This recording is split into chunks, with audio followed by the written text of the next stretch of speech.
बिस्मिल्लाहिर्रहमानिर्रहीम। अरे मुस्तफ़ा, शुक्र है आप आ गए। विदात ने जमील को अपने साथ मिलाकर जाल बिछाने की कोशिश की, लेकिन मेरे अल्लाह ने हमें फिर से बचा लिया। ये तुम क्या कह रहे हो बेटा? सही कह रहा हूँ अम्मी। नफीस की कोई खबर है? हम सब पुलिस स्टेशन ही जा रहे थे पता करने के लिए। चलो फिर हम साथ चलते हैं, आ जाओ। यहाँ आओ। कहाँ थे तुम दोनों? अभी बताता हूँ तुम दोनों को मैं आपस में तुम्हारे सर रगड़ के आग लगा दूंगा। आप हमें क्यों मार रहे हैं? हम तो हथियार छुपाने गए थे। क्या?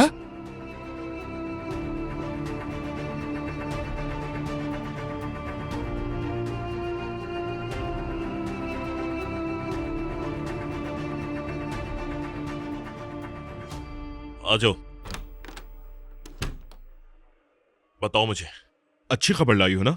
कोई सबूत नहीं है, हत्ता कि पेश करने के लिए भी कुछ नहीं है कि वो इल्जाम साबित कर सकें। गिरफ्तारी के बगैर मुकदमा चलेगा। जरूर, इंशाल्लाह। नफीस कैसी है? ठीक है, वो इन्वेस्टिगेशन रूम में ताहिर के साथ है इस वक्त। वो क्यों? ताकि वो आराम से बात कर ले।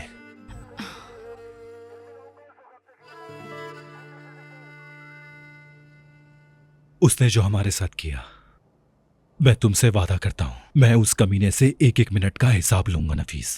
ताहिर, मैं इंतकाम नहीं चाहती। तुम, ईद, मैं हमेशा खुश रहे ये चाहती हूं। इसका सिर्फ एक ही रास्ता है, इन्हें कभी अलग मत करना।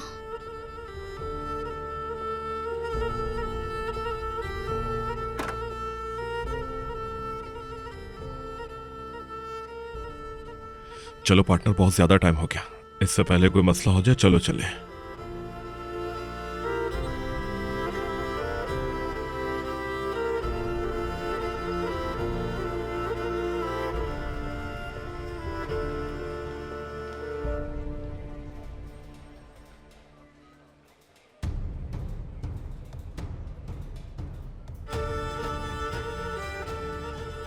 वो देखो, वो रहे वो दोनों।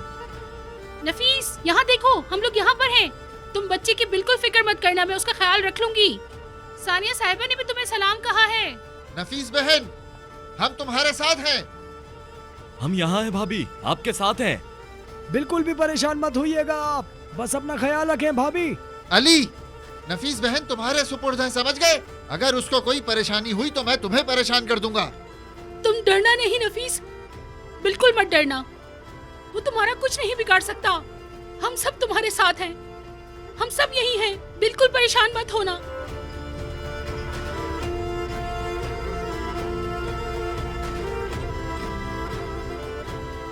मेरे पास खूबसूरत फैमिली है, मैं किस बात से डरने वाली।